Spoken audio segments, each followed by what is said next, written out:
नमस्कार साथियों, हम शुरू कर रहे हैं हिंदी साहित्य में भक्ति काल को। भक्ति काल से संबंधित कुछ महत्वपूर्ण वीडियो मेरे चैनल पे मैंने अपलोड कर ली हैं। उम्मीद करते हैं आपने देखे होंगे और जिन्होंने नहीं देखे हैं वह भी चैनल पर जाकर ज़रूर देखेंगे। दोस्तों, शुरू करते हैं आज भक्ति काव्य में भक्ति काल के संत काव्य की से संबंधित प्रश्न उत्तर आज हम देखेंगे। तो शुरू करते हैं आज की यह वीडियो। आज का पहला प्रश्न है, दोहा चौपाई में लिखित पदों को क्या कहते हैं? दोहा चौपाई में लिखित पदों को क्या कहते हैं? रमैनी, पद, बावनी, साखी। तो दोहा और चौपाई में वर्णित पदों को कहते हैं option A Ramaini. Option A हमारा सही हो जाएगा। दोहा चौपाई में लिखित पदों को रमैनी कहते हैं। अगला प्रश्न देखते हैं। आज का दूसरा प्रश्न है, दशरथ सुत तिहुलोक बखाना, राम नाम को मरम न जाना। उपर्युक्त काव्य पंक्ति किसने कही है? नाभादास ने, अग्रदास ने, कबीरदास ने, तुलसीदास ने। एक बार पंक्ति फिर से पढ़ लेते हैं। दशरथ सुत तिहुलोक बखाना, राम नाम को मरम न जाना। यह पंक्ति किसकी है? तो यह पंक्ति है ऑप्शन सी कबीरदास की। कबीरदास की यह पंक्ति है। अगला प्रश्न देखते हैं। अगला प्रश्न है, वही पंक्ति दी गई है और थोड़ा प्रश्न को घुमा दिया है। प्रश्न है, दशरथ सुत तिहुलोक बखाना, राम नाम का मरम है आना। इन पंक्तियों के माध्यम से कबीर क्या कहना चाहते हैं? मैं राम नाम का मर्म जानता हूँ, मेरे राम नाम का मर्म कुछ और है। दशरथ के पुत्र का वर्णन तीनों लोकों में होता है। दशरथ पुत्र राम की महिमा अपरंपार है। तो क्या कहना चाहते हैं कबीरदास जी? कहना चाहते हैं मेरे राम नाम का मर्म कुछ और है। ऑप्शन बी सही हो जाएगा। अगला प्रश्न देखते हैं। अगला प्रश्न है, निम्नलिखित में से कौन सी प्रवृत्ति संत काव्य में नहीं है? तो कौन सी प्रवृत्ति संत काव्य में नहीं है?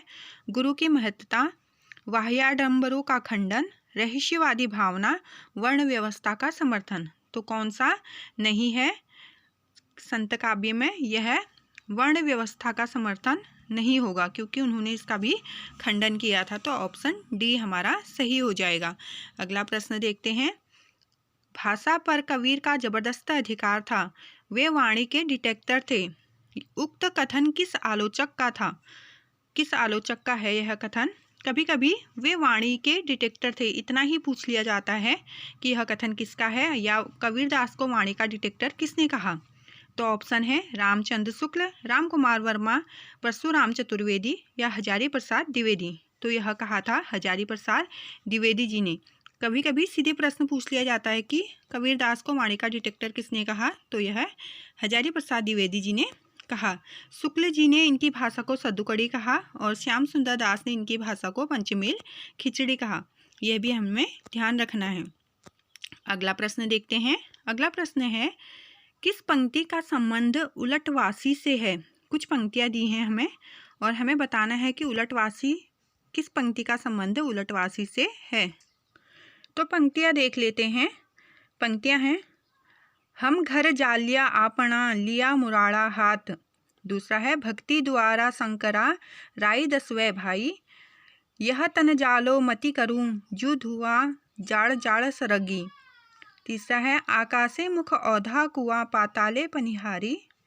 अगला है, सतगुरु मारण बाण भरी, धरी करी सुधी मूठी। तो किसमें उलटवासी है? तो हमें साफ साफ दिखाई दे रहा है कि आकाशे मुह औधा कुआ, पाताले पनिहारी, इसमें उलटवासी का प्रयोग किया गया है। उलटवासी का मतलब होता है अपनी बात को सीधे न कहकर उसे थोड़ा घुमा फिरा कर कहना, उसे उलटवासी कहते हैं और कबीरदास जी ने उलटवासियों का खूब प्रयोग किया है। अगला प्रश्न देखते हैं। अगला प्रश्न है, संत काव्य में शब्द से अभिप्राय है। तो शब्द से क्या अभिप्राय है? संत काव्य में दोहा छंद की रचना से संबोधन परक रचना है, उपदेश प्रधान परक रचना है, खंडन प्रधान रचना है या गेय पदों वाली रचना है। तो शब्द क्या है? यह है ऑप्शन ई, गेय प्रधान रचना को कहते हैं शब्द। ऑप्शन ई हमारा सही हो जाएगा। अगला देखते हैं। साखी सबद रमैनी तुलसीदास कबीरदास की रचनाएं हैं जो वीजक नामक संग्रह में संग्रहित हैं, तो ये भी हमें ध्यान देना है। कबीर के काव्य की प्रमुख प्रवृत्ति है, तो कबीर के काव्य की प्रमुख प्रवृत्ति नहीं है। सॉरी दोस्तों, यहाँ पे नहीं देखा मैंने, तो ये भी ध्यान रखना है हमें। कभी कभी हम छोटी छोटी गलती कर जाते हैं। तो प्रश्न है, कबीर के काव्य की प्रमुख प्रवृत्ति नहीं है संबोधन परकता, खंडनात्मकता, बहुश्रुतता, तीव्र विरहानुभूति या शास्त्रानुमोदन। तो कौन सा नहीं है उनके काव्य में? शास्त्रानुमोदन नहीं है, क्योंकि शास्त्र संबंधित ऐसी कोई भी बात कबीरदास जी ने नहीं कही है। वो तो हमेशा कहते हैं मसी कागज छुओ नहीं, कलम गयो नहीं हाथ, ऐसा कबीरदास जी द्वारा कहा जाता है। अगला प्रश्न देखते हैं। अगला प्रश्न है, निम्नलिखित में से कौन सा कथन असत्य है? तो कुछ कथन दिए हैं, इसमें से असत्य हमें देखना है। निर्गुण भक्ति में विश्वात्मा प्रभु के विश्वव्यापी अस्तित्व में आस्था प्रकट की गई है। निर्गुण भक्त वर्ण व्यवस्था के पक्षधर नहीं थे। निर्गुण भक्ति में लीला का महात्म्य है। निर्गुण भक्त सत्य के शोधक हैं। तो निर्गुण भक्त से संबंधित हमें कुछ पंक्तियां दी हैं, उसमें से हमें ढूंढना है असत्य। कौन सा असत्य है? तो ऑप्शन सी जो है वह असत्य है। निर्गुण भक्ति में लीला का महात्म्य है लिखा है, जबकि उसमें लीला का महात्म्य नहीं है। मूर्ति पूजा का तो वह बिल्कुल खंडन करते हैं निर्गुण भक्त कवि। अगला प्रश्न है, अगला प्रश्न देखते हैं। अगला प्रश्न है, मध्यकालीन संत काव्य पर निम्नलिखित में से किसका प्रभाव नहीं है? यहाँ पर कहा गया है कि किसका प्रभाव नहीं है। तो संत काव्य में किसका प्रभाव है ये देख लेते हैं पहले, तो हम आंसर तक भी पहुँच जाएंगे। तो नाथ साहित्य का प्रभाव है, उपनिषद का प्रभाव भी है और द्वैत दर्शन का प्रभाव भी है, किंतु जो जैन साहित्य है इसका प्रभाव नहीं है संत काव्य परंपरा में। तो ऑप्शन डी हमारा सही हो जाएगा। जैन साहित्य का नहीं है। दोस्तों यहाँ पे ए ऑप्शन गलत दिया है, ये ए ऑप्शन नहीं है, जबकि डी ऑप्शन हमारा सही हो जाएगा। अगला प्रश्न देखते हैं। अगला प्रश्न है, कबीर के संदर्भ में निम्नलिखित में से कौन सा कथन असत्य है? यहाँ भी हमको असत्य देखना है। कबीर के काव्य में दाम्पत्य के द्योतक प्रतीकों का सुंदर प्रयोग हुआ है।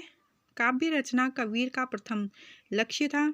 कबीर के काव्य में रहस्यवाद मिलता है। कबीर ने समाज में व्याप्त पाखंड का पुरजोर विरोध किया है। तो कौन सा कथन असत्य है? असत्य बताना है हमें। तो हमें यह ध्यान देना है कि क्या पूछा जा रहा है, असत्य पूछा जा रहा है। कबीर के काव्य में दाम्पत्य के द्योतक प्रतीकों का सुंदर प्रयोग हुआ है। काव्य रचना कबीर का प्रथम लक्ष्य है, यह नहीं है। काव्य रचना तो बिल्कुल वो मानते ही नहीं थे। ये पढ़ना लिखना वो कहते थे कि तू कहता कागज की लेखी, मैं कहता आँखें देखी। तो वो कहते थे प्रत्यक्ष ज्ञान ही सब कुछ है। तो अगला प्रश्न देखते हैं। संत काव्य के संदर्भ में कौन सा कथन गलत है? फिर भी गलत देखना है हमें। संत काव्य आत्मानुभूति पर अधिक बल देता था। संत काव्य में धार्मिक रूढ़ियों परंपराओं के अंधानुकरण का विरोध है। संत काव्य में शास्त्रीय ज्ञान को परम आवश्यक माना गया है। संत काव्य की भाषा जन सामान्य की भाषा है। तो ऑप्शन सी सही हो जाएगा हमारा कि शास्त्रीय ज्ञान को परम आवश्यक नहीं माना है उन्होंने, वो तो प्रत्यक्ष ज्ञान को परम आवश्यक मानते हैं। अगला है, हृदय वाणी किसकी रचनाओं का संग्रह है? हृदय वाणी किसकी रचनाओं का संग्रह है? रैदास की, रज्जब की, दादू दयाल की या गुरु नानक की? तो यह है दादू दयाल की रचनाओं का संग्रह है हृदय वाणी। हृदय वाणी इनके शिष्यों द्वारा संपादन किया गया। इनके शिष्य संतदास और जगन्नाथ दास थे, उन्होंने हृदय वाणी का संपादन किया था। अगला प्रश्न देखते हैं। वीजक किसकी रचनाओं का संग्रह है? तो वीजक किसकी रचनाओं का संग्रह है? सूरदास, जायसी, कबीरदास या तुलसीदास? तो यह है कबीरदास की रचनाओं का संग्रह। जो धर्मदास, इनके शिष्य धर्मदास थे, उन्होंने साखी सबद रमैनी तीनों का संपादन कर वीजक रचना का संपादन किया था। अगला है, ईश्वर के अस्तित्व को स्वीकार न करने वाला दर्शन कौन सा है? तो कौन सा दर्शन है देखते हैं हम। द्वैताद्वैतवाद, चार्वाक दर्शन, बौद्ध दर्शन या विशिष्टाद्वैतवाद? तो कौन सा नहीं है जो ईश्वर के अस्तित्व को स्वीकार न करने वाला, जो स्वीकार नहीं करते हैं, वह कौन सा दर्शन है? यह है चार्वाक दर्शन। ऑप्शन बी हमारा सही हो जाएगा। अगला प्रश्न देखते हैं हम। अगला प्रश्न है, दादू पंथ का प्रधान पीठ दादू द्वारा कहाँ स्थित किया गया? तो दादू पंथ का जो प्रधान पीठ था दादू दयाल द्वारा कहाँ स्थित है? तो अहमदाबाद में, नरैना में, आमेर में या गांगानेर में? तो कहाँ है? यह है नरैना में। कभी कभी नारायणा भी लिखा रहता है, जो राजस्थान में स्थित है यह स्थान। तो यहाँ पर दादू द्वारा दादू पंथ का प्रधान पीठ है। अगला प्रश्न देखते हैं। कबीर के परलोक होने पर उनकी गद्दी किसे मिली थी? जब कबीर जी का निधन हो गया था तो उनकी जो गद्दी थी वह किसे मिली थी? रविदास को, धर्मदास को, गरीबदास को, मलुकदास को? तो वह गद्दी मिली थी उनके शिष्य धर्मदास को। इन्होंने ही उनकी रचनाओं का संग्रह संपादित किया था, एकत्रित करके उसका संपादन किया था धर्मदास जी ने। अगला प्रश्न देखते हैं। रामचंद्र शुक्ल के अनुसार आदि गुरु ग्रंथ साहब में रैदास के कितने पद संग्रहित हैं? गुरु ग्रंथ साहब ये ग्रंथ है, इसमें रैदास के कितने पद संग्रहित हैं, अर्थात शुक्ल ने रैदास के कितने पदों का संग्रह उसमें माना है, यह पूछा गया है। तो कितने हैं? 35, 30, 45 या 40? तो कितने हैं? 40 पद रैदास जी के उसमें संग्रहित हैं। ऑप्शन डी हमारा सही हो जाएगा। अगला प्रश्न देखते हैं। अगला प्रश्न है, कबीर का संबंध किस काव्य धारा से है? प्रेम मार्गी सूफी काव्य धारा, ज्ञान मार्गी निर्गुण भक्ति धारा, कृष्ण भक्ति धारा या राम भक्ति धारा? तो किससे है? यह है ज्ञान मार्गी निर्गुण भक्ति धारा से इनका संबंध है। अगला प्रश्न देखते हैं। अगला प्रश्न है, यहाँ पे कुछ काव्य धाराओं और उसके प्रतिनिधि कवि दिए हैं, यह भी हम देख लेते हैं। ज्ञान मार्गी निर्गुण भक्ति धारा के कवि हैं कबीरदास, प्रेम मार्गी सूफी काव्य धारा के मलिक मोहम्मद जायसी, कृष्ण भक्ति धारा के सूरदास और राम भक्ति धारा के गोस्वामी तुलसीदास। तो ये 4 प्रमुख कवि, जो भक्ति काल के 4 प्रमुख कवि हैं, यह विभिन्न धाराओं के प्रतिनिधि कवि हैं दोस्तों, प्रवर्तक कवि नहीं हैं। ये क्या हैं? प्रतिनिधि कवि हैं। प्रतिनिधि कवि पर भी मैंने एक वीडियो बनाया है, तो मैं आपसे फिर से रिक्वेस्ट करूंगी कि आप मेरे चैनल पर जाकर शॉर्ट्स वीडियो ज़रूर देखें। उनकी प्लेलिस्ट बनी हुई है और कुछ ही समय में हम उनको देख लेते हैं दोस्तों। हम फ़ोन में बहुत से ऐसे वीडियोज़ देखते हैं जो हमारे मतलब की नहीं होती हैं और टाइम पास हम कर लेते हैं। 1 घंटा आधा घंटा हमको वीडियो देखते देखते हो जाता है, कॉमेडी हम देखते रहते हैं। पर जब पढ़ाई से संबंधित होती है तो हमें आलस्य आता है, तो हमें ऐसा नहीं करना है दोस्तों। अगर हम थोड़ा सा भी 1 मिनट भी अपनी पढ़ाई के लिए निकालते हैं तो वो बहुत बहुत बहुत महत्वपूर्ण होता है। रोज़ भी हम आधा घंटा अपनी पढ़ाई को देते हैं तो उससे हमें बहुत मदद मिलती है। तो मैं फिर से आपसे रिक्वेस्ट करूँगी कि आप मेरे वीडियो ज़रूर देखें। शॉर्ट्स वीडियो 1 मिनट भी उनमें नहीं लगता, कुछ ही सेकंड के वीडियो होते हैं और उनकी प्लेलिस्ट बनी है। मैं उम्मीद करूँगी कि आप ज़रूर देखेंगे। उसमें जो छोटे छोटे तथ्य हैं उससे आपको बहुत मदद मिलेगी। तो बहुत बातें हो गई है, इसके लिए माफ़ी भी चाहती हूँ। तो शुरू करते हैं। हमारा अगला प्रश्न है, मैं कहता हूँ आँखें देखी तो कहता कागज़ की लेखी, इस काव्य पंक्ति का आशय है। प्रत्यक्ष ज्ञान और पुस्तकी ज्ञान एक ही है। प्रत्यक्ष ज्ञान को ही पुस्तकों में लिखा जाता है। प्रत्यक्ष ज्ञान पुस्तकी ज्ञान से हीन है। स्वानुभव शास्त्रीय ज्ञान से बड़ा है। तो यह है ऑप्शन डी। ऑप्शन डी हमारा सही हो जाएगा। स्वानुभव शास्त्रीय ज्ञान से बड़ा है। यह पंक्ति किसकी है? यह पंक्ति कबीरदास की है। मैं कहता आँखें देखी तू कहता कागज़ की लेखी। अगला प्रश्न है, अगला प्रश्न देखते हैं। तात्विक दृष्टि से न तो हम इन्हें कबीर को पूरे अद्वैतवादी कह सकते हैं और न एकेश्वरवादी। कबीर से संबंधित यह विचार किसका है? तो यह विचार किसका है? हजारी प्रसाद द्विवेदी, रामचंद्र शुक्ल, राहुल सांकृत्यायन या माता प्रसाद गुप्त? यह है रामचंद्र शुक्ल जी का कथन है, जो उन्होंने कबीर के बारे में कहा है। अगला प्रश्न देखते हैं। अगला प्रश्न है, अच्छा ये प्रश्न थोड़ा कट गया है, इसे हम स्किप करेंगे। अगला प्रश्न देखते हैं। अगला प्रश्न है, निम्नलिखित विकल्पों में से जो संत काव्य की विशेषता नहीं है उसे छांटिए। जो नहीं है, संत काव्य की विशेषताओं को देखना है। वाह्याडंबरों का खंडन, गुरु का महत्व प्रतिपादन, सगुण ईश्वर की उपासना, जाति पाति का विरोध। तो कौन सा नहीं है? यह सी ऑप्शन हो जाएगा, सगुण ईश्वर की उपासना संत काव्य की विशेषता नहीं है, जबकि बाह्य आडंबरों का खंडन, गुरु का महत्व प्रतिपादन और जाति पाति का विरोध इसमें हुआ है। अगला प्रश्न देखते हैं। अगला प्रश्न है, कबीर किस शासक के समकालीन थे? तो कबीरदास जी किस शासक के समकालीन थे? ऑप्शन हुमायूं, अकबर, सिकंदर लोदी या बहादुर शाह जफर। तो कबीरदास जी थे ऑप्शन सी, सिकंदर लोदी के समकालीन। यह बहुत महत्वपूर्ण प्रश्न है और कई बार पूछा गया है। देखो दोस्तों, ये जो प्रश्न मैं करा रही हूँ यह किसी न किसी एग्जाम में पूछे ही गए हैं, तो ये बहुत ही महत्वपूर्ण प्रश्न है, इन्हें आप बिल्कुल भी स्किप ना करें।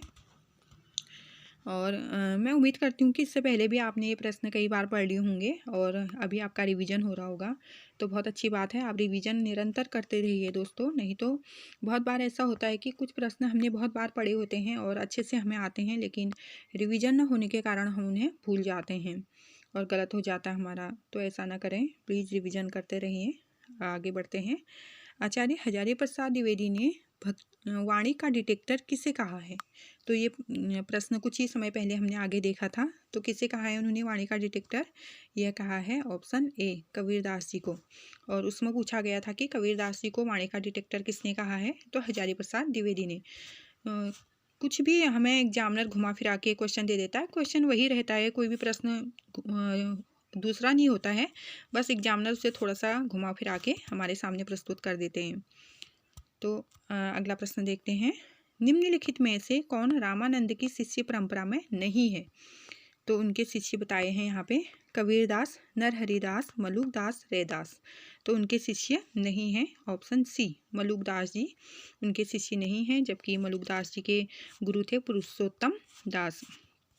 रामानंद के 12 शिष्य जो शुक्ल अनुसार बताए गए हैं, उसका भी मैंने शॉर्ट वीडियो अपने चैनल पर अपलोड किया है, आप ज़रूर देखेंगे अगर आपने नहीं देखा हो तो। आगे बढ़ते हैं। आचार्य रामचंद्र शुक्ल के अनुसार कबीर ने अपनी साखियों में सदुकड़ी भाषा का प्रयोग किया है। सदुकड़ी से क्या अभिप्राय है? हमें क्या बताना है, सदुकड़ी से क्या अभिप्राय है? ब्रज भाषा मिश्रित पूर्वी बोली, ब्रज भाषा मिश्रित खड़ी बोली, राजस्थानी पंजाबी मिली खड़ी बोली और 5 भाषाओं से मिश्रित वाली भाषा। तो क्या है? सदुकड़ी का मतलब है राजस्थानी पंजाबी मिश्रित खड़ी बोली।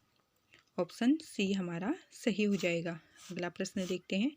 और इनकी भाषा को सदुकड़ी किसने कहा? आचार्य रामचंद्र शुक्ल ने। किसने क्या कहा? विद्वानों का मत यहाँ पे दिया है, ये भी हम देख लेते हैं कि कबीरदास की भाषा को किसने क्या कहा। तो श्याम सुंदर दास ने इनकी भाषा को पंचमेल खिचड़ी कहा, रामचंद्र शुक्ल ने सद्दुकड़ी कहा, हजारी प्रसाद द्विवेदी ने इन्हें वाणी के डिटेक्टर कहा और बच्चन सिंह ने इन्हें संत भाषा कहा, इनकी भाषा को संत भाषा। तो यह बहुत इम्पोर्टेंट बातें हैं, ये जो भी विद्वानों द्वारा कहे गए हैं इन्हें हमें ध्यान देना है कि किसने क्या कहा है। कभी कभी ये एक एक शब्द का एक एक प्रश्न बना के एग्जामिनर हमारे सामने रख देते हैं। अगला प्रश्न है, इनमें से किसका समय सबसे पहले है? कबीरदास जी का, रैदास जी का, धर्मदास का या दादू दयाल का? तो किसका समय सबसे पहले है? इसमें से रैदास जी का सबसे पहले है। और यह सबसे पहले कैसे है? क्योंकि रैदास का समय जो था वह 1388 था, 1388। इसमें अच्छे से लिखा नहीं जा रहा पर मैं कोशिश कर रही हूँ, आप समझने की कोशिश करें। रैदास का है 1388 है और जो कबीरदास जी है इनका है 1398। इनका क्या है? 1398 है। तो रैदास पहले, फिर कबीरदास। धर्मदास जी का समय है 1400, इनका समय है 1400 ईस्वी। और जो दादू दयाल जी हैं इनका है 1544, इनका समय है 1544।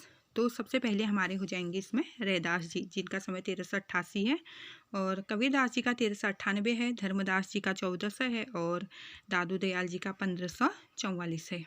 तो ऐसे भी हमें ध्यान देना है। अगला देखते हैं हम, सहजोबाई किस शाखा की रचनाकार हैं? तो किस शाखा की हैं ये 4 शाखाएं दोस्तों भक्तिकाल की महत्वपूर्ण शाखाएं हैं। कभी कभी ये भी पूछा जाता है कि भक्तिकाल में कितनी शाखाएं हैं?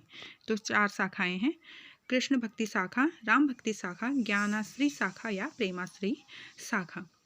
तो ज्ञानाश्री शाखा को संत काव्य और प्रेमाश्री शाखा को सूफी काव्य भी कहते हैं, तो यह भी हम ध्यान में रखेंगे। तो सहजो बाई जो हैं कवियत्री, ये किस शाखा की हैं? तो यह है ऑप्शन सी, ज्ञानश्री शाखा की ये कवियत्री हैं। ऑप्शन सी हमारा सही हो जाएगा। तो दोस्तों सहजोबाई और दयाबाई दो संत कवित्री थी, जो संत जो चरणदास जी थे उनकी शिष्या थी, दयाबाई और सहजोबाई। इन्हें भी हमें ध्यान देना है। कभी कभी पूछा जाता है संत काव्य की दो कवित्रियों का नाम, तो सहजोबाई और दयाबाई हमें याद रखना है, जो संत चरणदास की शिष्या थी। अगला प्रश्न देखते हैं। निर्गुण काव्य धारा की प्रवृत्ति है वात्सल्य रस की प्रधानता, प्रकृति पर चेतन सत्ता का आरोप, रूढ़ियों और बाह्याडंबरों का विरोध, आश्रयदाता की प्रशंसा। तो कौन सा है? ऑप्शन सी, रूढ़ियों और बाह्य आडंबरों का विरोध निर्गुण काव्य धारा की प्रवृत्ति है। अगला प्रश्न देखते हैं। अगला प्रश्न है, तो दोस्तों हमारे प्रश्न यहीं पे समाप्त होते हैं। उम्मीद करते हैं आपको यह प्रश्न महत्वपूर्ण लगे होंगे, और मेरी पीडीएफ जो है वो थोड़ी अच्छे से नहीं बन पाती है दोस्तों। मैं अभी अभी यूट्यूब चलाना सीख रही हूँ और आगे बेहतर करूँगी, कोशिश करूँगी कि अच्छे से मैं अपनी पीडीएफ बना सकूँ और आपके सामने अच्छे से प्रश्न ला सकूँ। मेरी कोशिश यही रहती है कि जो ये महत्वपूर्ण प्रश्न हैं जो कभी कभी स्किप हो जाते हैं, वो निरंतर आपके सामने आते रहें। तो इसीलिए मैं रोज़ वीडियो अपलोड करती हूँ। आप इसी तरह मेरे साथ बने रहिए, मेरे चैनल को लाइक सब्सक्राइब ज़रूर करें और इसी तरह मेरे वीडियो देखते रहिए। Thank you for watching. Bye bye दोस्तों।